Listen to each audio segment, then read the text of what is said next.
Have you ever asked yourself why your eyes can see and your mind can think, yet you still cannot point to the one who is truly doing the seeing and thinking? And have you ever noticed that the more you chase answers in the outer world, the more a quiet question grows inside you, as if something deeper is calling you back to the source? Welcome back to the channel. Today we are stepping into a teaching that feels ancient and yet strangely modern the moment you stopped reading it as a museum piece and start treating it as a mirror.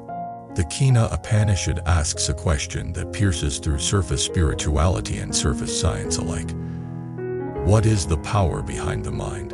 What is the source behind life? What is the one that makes hearing possible, makes seeing possible, makes thinking possible? This is not a talk meant to make you collect quotes. It is meant to make you look. Not look with your eyes only, but look with the kind of attention that can turn back on itself. Because the deepest shift does not happen when you add more information to the mind. It happens when you see what the mind cannot grasp and yet cannot deny. Two ideas will guide our whole journey. First, the Upanishad I see inquiry is not asking you to believe in a new object called God. It is inviting you to recognize the ground of awareness that is already present before every thought. Second, when you recognize the ground, your life changes in very practical ways. Fear becomes less sticky. Desire becomes less desperate. Anger becomes less intoxicating. Compassion becomes more natural. And the weight of trying to be a perfect separate self begins to loosen. Now let me tell it as a story. Imagine a student named Priya. Priya is smart and curious. Priya likes big questions but also feels overwhelmed by them. Priya lives in a world of constant stimulation. Messages arrive faster than breath. Opinions arrive faster than understanding. Trends arrive faster than maturity. Priya is not lazy. Priya is overloaded. At night, Priya sometimes lies awake with a strange tight feeling in the chest. Not always panic. Sometimes just a subtle pressure, like the mind is trying to hold something it cannot hold. Priya wonders about death. Priya wonders about meaning. Priya wonders why happiness never stays as long as promised. Priya wonders why even after accomplishing something, the mind quickly finds a new worry. Priya tries many solutions.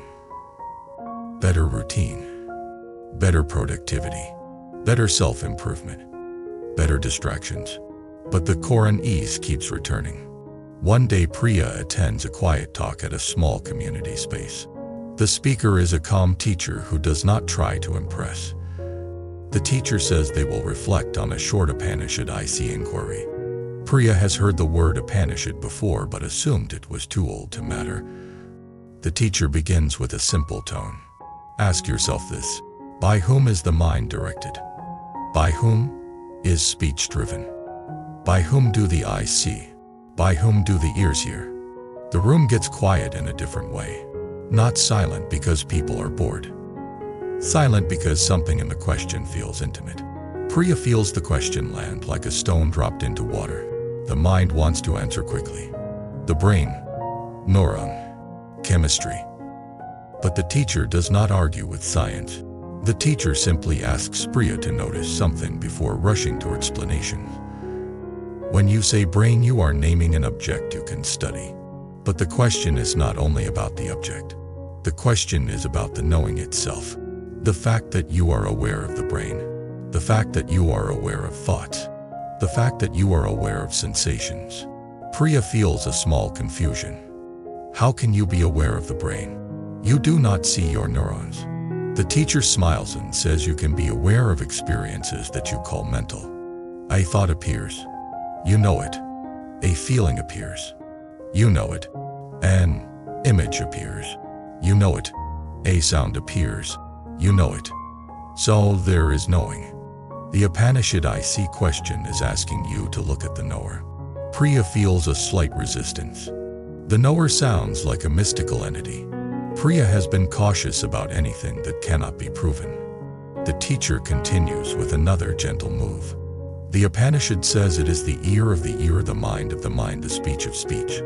Not as poetry for decoration, but as a pointer. The teacher explains it this way.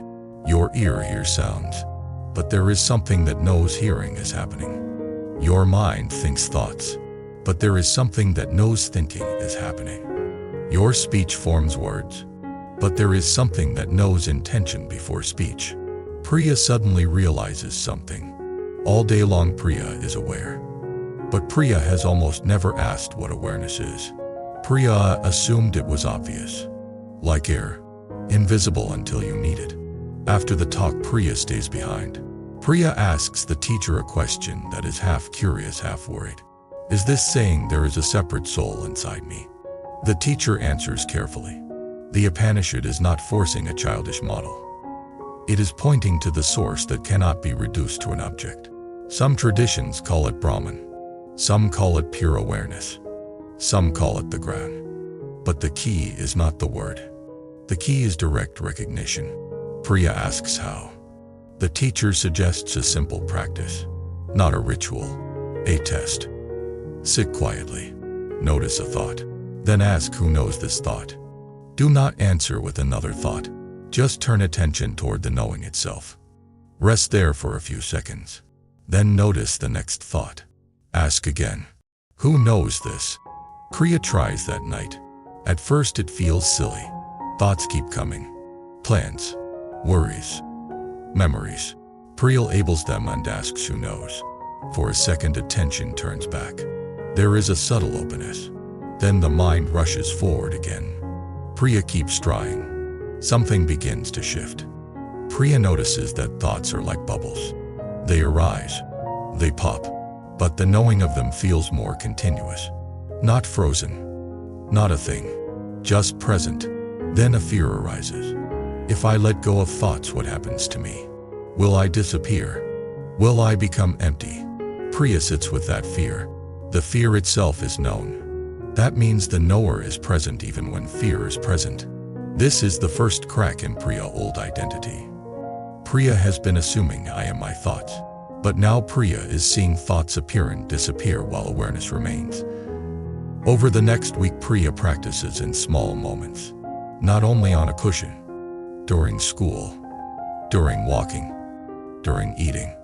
Priya pauses and asks who knows this moment. Sometimes it brings calm. Sometimes it brings discomfort. But it always brings a little space. Priya begins to see the practical problem that has been driving anxiety. The mind is constantly trying to control outcomes to protect a self-image. It is constantly scanning for threats. It is constantly rehearsing future pain. That rehearsal produces suffering. But when Priya rests in the knowing for even a few seconds, the mind loosens. The body softens. The breath deepens. Priya asks the teacher again, is this the same as the Buddhist idea of the observer behind your eyes? The teacher nods and says there are similarities and differences in language. Some Buddhist teachings avoid turning awareness into a permanent self-concept. They emphasize non-clinging and the emptiness of fixed identity. The Upanishad I see a lens emphasizes the unchanging ground that is not an object. But both agree on something practical. Do not cling to thoughts as who you are. Train attention. Cultivate compassion. Reduce suffering. Priya feels relieved. Priya does not want a war between traditions. Priya wants a path. Then the teacher tells Priya a story. A seeker once ran to a sage and said, I want to know the highest truth. The sage asked why. The seeker said, because I am afraid. The sage said, then your first task is not to collect truth. Your first task is to meet fear with clarity. Because fear will use even truth as a weapon to keep you restless. Priya recognizes this instantly. Priya has been using big questions to fuel panic. Always searching. Always needing certainty. Always demanding a guarantee. The Upanishad I see inquiry is not giving Priya a guarantee. It is giving Priya a place to stand. Now the story widens. Priya begins noticing how desire works. Priya wants approval. Priya wants likes. Priya wants to be seen as impressive. Priya wants certainty about the future. When Priya gets a little taste of these things, it feels good for a moment. Then it fades.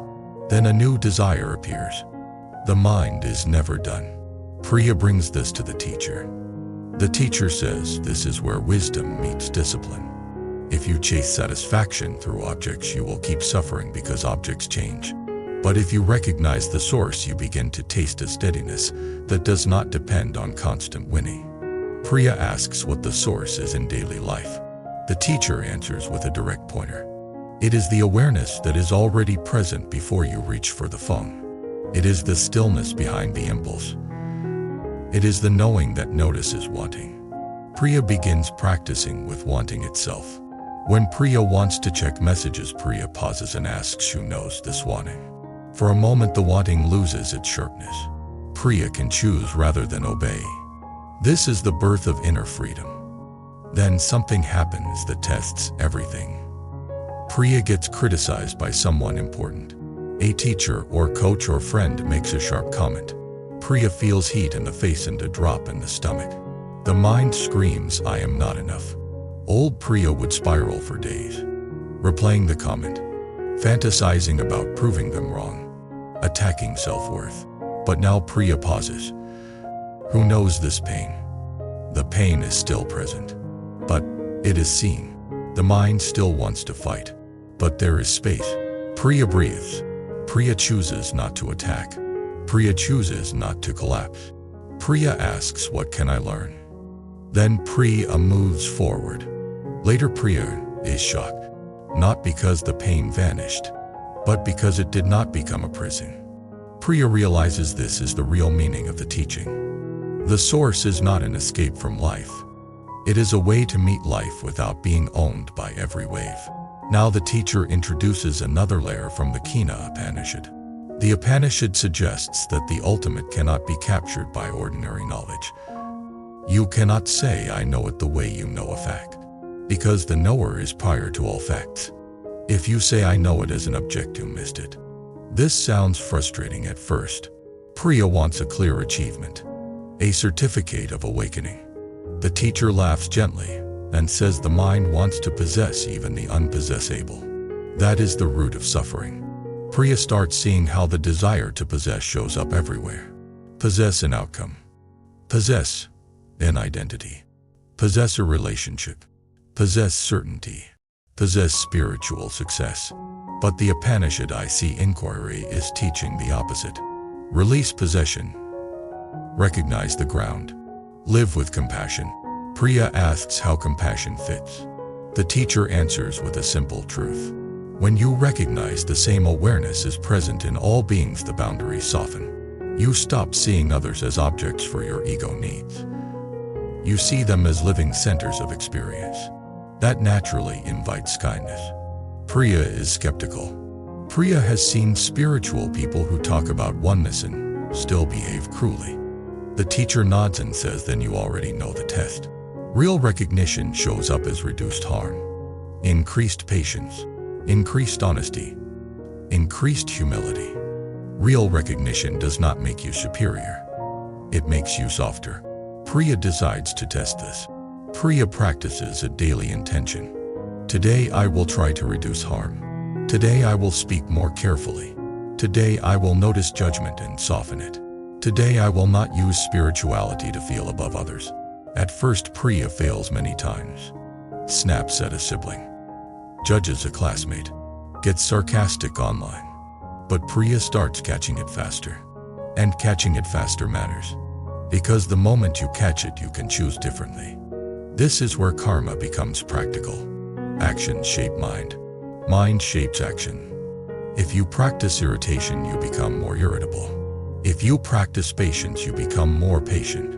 If you practice compassion, you become more compassionate. The teacher explains karma as habit energy. The more you rehearse a pattern, the stronger it becomes. The path is not magical. It is training. Priya begins to feel empowered. Not ego empowered. Quiet empowered.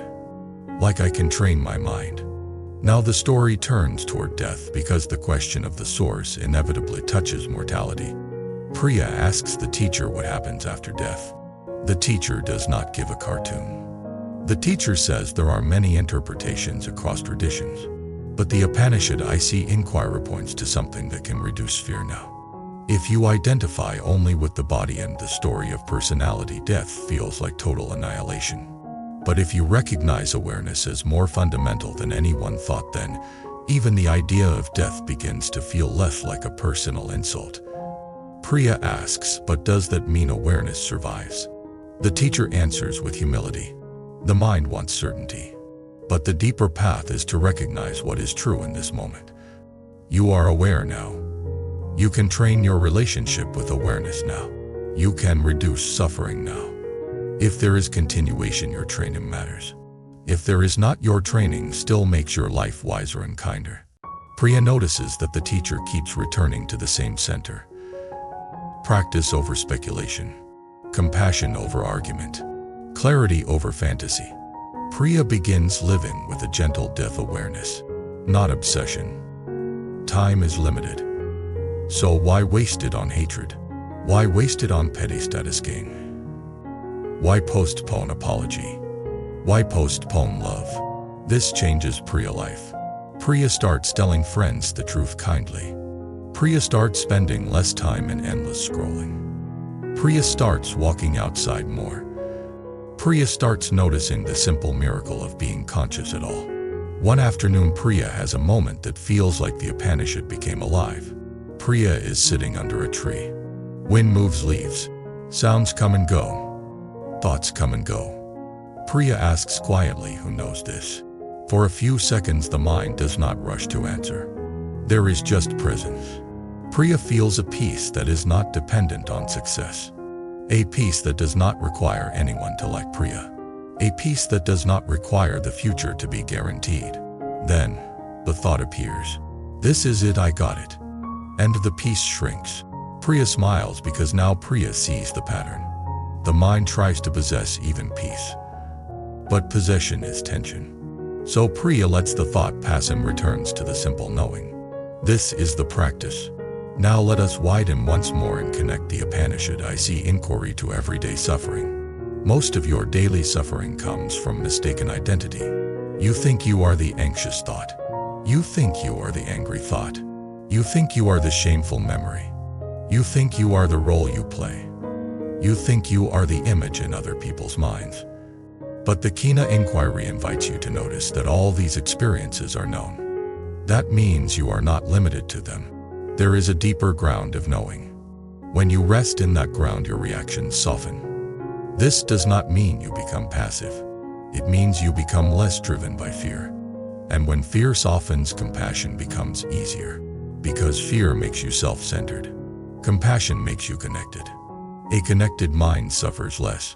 Priya sees this in relationships. When Priya is anxious, Priya demands reassurance. When Priya rests in awareness, Priya can listen. When Priya is insecure, Priya becomes controlling. When Priya rests in awareness, Priya becomes more trusting. Priya also sees this in conflict. When Priya identifies with being right, Priya fights. When Priya rests in awareness, Priya can choose the wise move.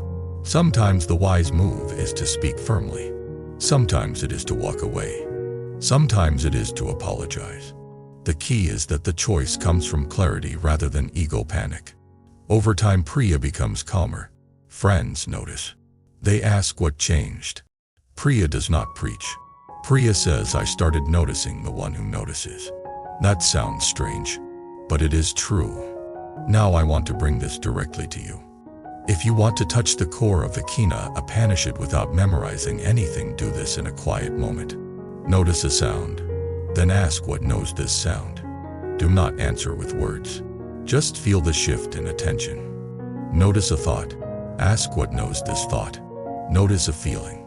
Ask what knows this feeling. Each time you ask, you are turning toward the source. Then add one more move. Add kindness.